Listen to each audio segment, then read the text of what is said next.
ওমানে নিহত 4 ভাইয়ের মরদেহ দেশে আনা হচ্ছে কাল মঙ্গলবার। বুধবার তাদের দাফন হতে পারে চট্টগ্রামের রাঙ্গুনিয়ায় গ্রামের বাড়িতে। বাংলাদেশ বিমানের একটি ফ্লাইটে ওই দিন দুপুরে রওনা হয়ে রাত 9টায় ঢাকায় পৌঁছাবে এসব মরদেহ। এরপর নেওয়া হবে গ্রামের বাড়িতে।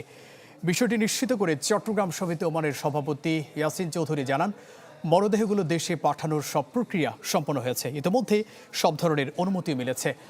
গত বুধবার ওমানের মোলাদ্দা এলাকায় গাড়ির ভেতর থেকে 4 সহোদর রাশেদ, শাহেদ, সিরাজ ও শহীদের মরদেহ উদ্ধার করা হয়।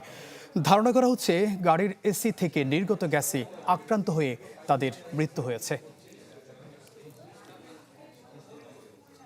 এখানে মঙ্গলবার বিমান যোগে মৃতদেহগুলি ঢাকা হয়ে চট্টগ্রামে পৌঁছাবে ইনশাল্লাহ। এখানে দূতাবাস খুব আন্তরিকভাবে কাজ করে যাচ্ছেন। বিশেষ করে আমরা কৃতজ্ঞতা জানাচ্ছি দেশের রয়্যাল ওমান পুলিশ এবং এই দেশের প্রশাসনের প্রতি, যে কারণে মৃত্যুবরণ করেছে, যেটা মেডিকেল রিপোর্ট, তার উপরে কারো কথা বলার কোনো সুযোগ নেই।